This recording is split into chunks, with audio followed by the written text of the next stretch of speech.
Warahmatullahi wabarakatuh. Saya Zahra Salsabila Putri dari kelas 7 ingin membacakan cerpen yang berjudul Dilema Nara karya Alef Kalisa. Nara terbangun karena sinar matahari menembus jendela kamarnya yang entah sejak kapan terbuka. Sejenak ia hanya menatapi langit-langit kamar. Matanya masih terasa sembab sisa tangisan tadi malam. Kemudian Nara bangun dan duduk di sisi ranjang kecilnya. Gadis itu memandang sekeliling kamar dan tiba-tiba terdengar suara pecahan dari luar. Nara menutup kedua telinganya kuat-kuat, enggan mendengar apapun. Setetes bening air matanya bergulir di pipi. Wajahnya dibenamkan dalam kedua telapak tangan yang lemah. Rasanya ia sudah tak sanggup lagi hidup dalam situasi seperti ini. Ia tak kuat hidup dalam lingkaran kesedihan yang mengiringinya menuju kegilaan. Nara berjalan keluar rumah di antara jalanan sepi sambil menundukkan kepala seolah malu dunia melihatnya. Ia menatap siluet hitam di antara bayang-bayang pepohonan dan rumah. Nara berhenti melangkah saat seseorang menghalangi bayangannya. Ada yang ingin aku katakan, orang itu mulai berbicara kepadanya. Nara menengok. Wajahnya terasa familiar. Kenapa? Gadis itu bertanya dengan wajah datar. Tapi Nara hanya diam. Kenapa kamu harus lahir di dunia ini? Ia membentak Nara. Gadis itu melayangkan telapak tangannya ke pipi Nara. Pergi! Nara tak sanggup menatap lawan bicaranya. Ia hanya memegang pipinya yang terasa nyeri karena tamparan barusan. Hilanglah dari dunia ini, dasar penghancur keluarga orang, hardik gadis itu. Nara terisak, teriringi suara teriak gadis itu di telinganya. Tetesan bening meleleh menyapa sudut wajahnya. Nara adalah anak perempuan biasa yang hidup dengan kasih sayang utuh dari orang tua. Ia hidup berkecukupan, bahkan lebih. Semula ia mengira hidup dalam zona kesempurnaan, tapi ternyata semua itu hanya bualan.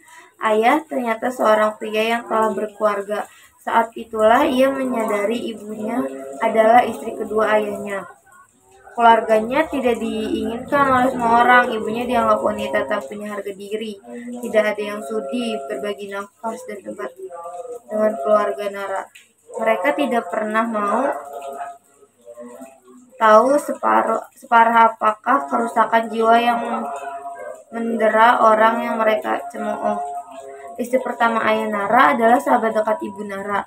Sahabat dekat yang saling mengikat janji satu sama lain sejak duduk di bangku sekolah untuk tidak mengkhianati. Begitu istri pertama ayah mengetahui apa yang telah terjadi, ia tentu syok berat. Suami yang ia cintai berpaling darinya.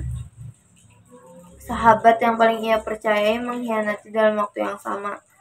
Nina, anak istri pertama ayah, pun tak percaya. Ia nyaris pingsan saat ayah mengungkapkan hal itu sendiri. Selanjutnya, teror mulai berdatangan sebagai tanda balas dendam, mulai dari pecahnya kaca jendela di rumah hingga lemparan api untuk rumahnya. Nah, lamunan Nara terhenti. Gadis itu tetap diam, memandang kosong. Nara sayang, kamu ada di dalam kan? Panggilan itu membuat Nara beranjak dari posisi yang nyaman bagi dirinya. Kemudian ketukan demi ketukan bernada mulai terdengar dari pintunya. Nara, buka pintunya sayang, ibu mau bicara mengenai kepindahan kita. Memang keluarga ini berencana untuk pindah ke wilayah yang cukup jauh untuk mengubur kelamnya masa lalu dan melanjutkan hidup. Tapi baginya pindah rumah hanyalah bentuk pelarian diri. Raganya tak akan teraniaya lagi. Namun, jiwa dan pikiran telah menyatu dengan frustasi berkepanjangan yang diderita Nara selama ini. Ia tidak akan hidup dalam damai seperti sebelumnya. Nara bergeming. Dalam pikirannya yang kalut, ia mengingatkan Nina, gadis itu ingin ia lenyapkan dari dunia ini. Ia ingin Nara musnah. Nara tahu apa arti itu. Nara memandangi tubuh kakunya yang tumpahi tangisan dan penyesalan yang terlontar dari ayah dan ibunya. Ia tertegun dan mengingat kejadian yang terasa begitu cepat. Awalnya ia berniat memutuskan urat nadi tangan kirinya dengan gunting hijau kesukaannya. Awalnya ia tidak mau melihat orang tuanya menangis hebat sambil memukulnya. Awalnya ia ingin merasakan rasa sakit yang mendera jiwanya lebih lama lagi. Namun saat ia menutup mata dan menguatkan diri atas segala risiko perbuatan nanti, seberkas cahaya putih menyinari dirinya. Sesaat ia berpikir cahaya itu hanya datang dari luapan fantasinya. Ketika ia sudah berhasil mati, kemudian Nara tahu kematian akan membawa segala keadaan berubah menjadi baik. Inilah yang diinginkan semua orang. Nara tersenyum sedikit pun. Ia tak merasa kesedihan. Ia hanya merasa gema, bebas, dan damai. Berdengung dalam pikirannya, sekarang ia tak perlu lagi menerima berbagai bentuk kekerasan mental dari orang-orang di sekitarnya. Ia sudah bebas dan hidup dalam kedamaian yang dirindukannya.